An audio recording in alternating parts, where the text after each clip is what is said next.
নমস্কাৰ বন্ধু বান্ধৱীসকল, Deepika kitchen and ব্লগছৰ আন এটি ৰেচিপি ভিডিঅ'লৈকে আপোনালোক আটাইকে আদৰণি জনালোঁ। আজি আপোনালোকৰ বাবে লৈ আহিছোঁ দুধ পনীৰৰ এটা খুব সহজ আৰু টেষ্টি ৰেচিপি। আপোনালোকে এই ৰেচিপিটো যিকোনো নিৰামিষ দিনতে বনাব পাৰিব আৰু ৰেচিপিটো ভাত, ৰুটি, পোলাও আদি সকলোৰে লগত পৰিৱেশন কৰিব পাৰিব। আৰু ৰেচিপিটো চাই ভাল পালে ভিডিঅ'টোত লাইক, কমেণ্ট, শ্বেয়াৰ আৰু চেনেলটো ছাবস্ক্ৰাইব কৰি ল'ব। তেন্তে আহকচোন ৰেচিপিটোৰ মাজলৈ আগবাঢ়োঁ। পনীৰ 100 গ্ৰাম ল'ব লাগিব। কাজু গাখীৰত তিয়াই পেষ্ট বনাই ল'ব। আদা আৰু জলকীয়া পেষ্ট বনাই ল'ব। ইলাচি, লং, ডালচেনি আৰু শুকান জ্বলা এটা ল'ব লাগিব। আৰু ব্লেক পেপাৰৰ গুড়ি এচামুচ, জিৰা গুড়ি এচামুচ, ধনিয়া গুড়ি এচামুচ আৰু গৰম মছলা গুড়ি লাগিব আৰু গাখীৰ লাগিব।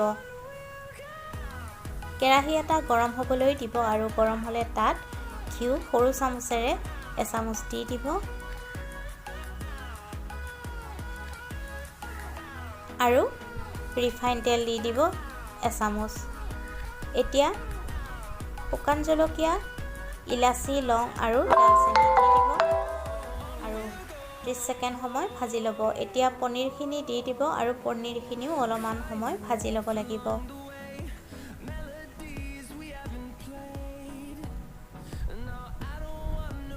এতিয়া শুকান মছলাখিনি দি দিব আৰু তাৰপিছত লৰাই অলপ সময় ভাজি ল'ব আৰু একেলগতে কাজুৰ পেষ্টখিনিও দি দিব। ৰেচিপিটো বনাবলৈ তেনেই সহজ, যিকোনো নিৰামিষ দিনতে আপোনালোকে এই ৰেচিপিটো বনাব পাৰিব। এতিয়া গাখীৰ দি দিব। গাখীৰখিনি দি ভালকৈ মিহলাই ল'ব। সোৱাদমতে নিমখ দিব আৰু আদা আৰু জলকীয়াৰ পেষ্টখিনিও দি দিব। তাৰপিছত 5 পৰা 6 মিনিটমান সময় উতলাব লাগিব। উতলি ঘন হ'বলৈ দিব লাগিব। এয়া দেখিছেনে? দেখিবলৈ ঠিক এনেকুৱা ধৰণৰ হ'ব। এই ৰেচিপিটো খাবলৈ খুবেই জুতি লগা হয়। এতিয়া কচুৰি মেথি অলপমান দি দিব। কচুৰি মেথিখিনি দিয়াৰ পিছত আৰু বেছি সময় ৰাখিব নালাগে।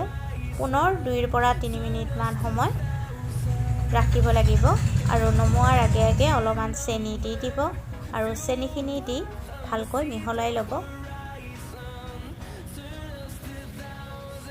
এয়া দুধ পনীৰৰ ৰেচিপি ৰেডি হৈ গ'ল। এতিয়া গেছৰ জুই নুমুৱাই থ'ব আৰু নমাই গৰমে আপোনালোকে এই ৰেচিপিটো ভাত, ৰুটি, পোলাও, পৰঠা আদি সকলোৰে লগত পৰিৱেশন কৰিব পাৰিব। মোৰ এই ৰেচিপিটো চাই যদি আপোনালোকৰ ভাল লাগিছে তেন্তে ভিডিঅ'টোত লাইক, কমেণ্ট, শ্বেয়াৰ আৰু চেনেলটো ছাবস্ক্ৰাইব কৰি কাষতে থকা বেল আইকনটো প্ৰেছ কৰি অন কৰি ৰাখিব। তেতিয়াহে মোৰ আহিবলগীয়া ভিডিঅ'ৰ ন'টিফিকেশ্যনবোৰ আপোনালোকে সৰ্বপ্ৰথমে পাব। পুনৰ উপস্থিত হ'ম আন এটি নতুন ৰেচিপি ভিডিঅ'লৈ। আজিলৈকে আহিলোঁ। ভিডিঅ'টো শেষলৈকে চোৱাৰ বাবে আপোনালোকক বহুত ধন্যবাদ জনালোঁ।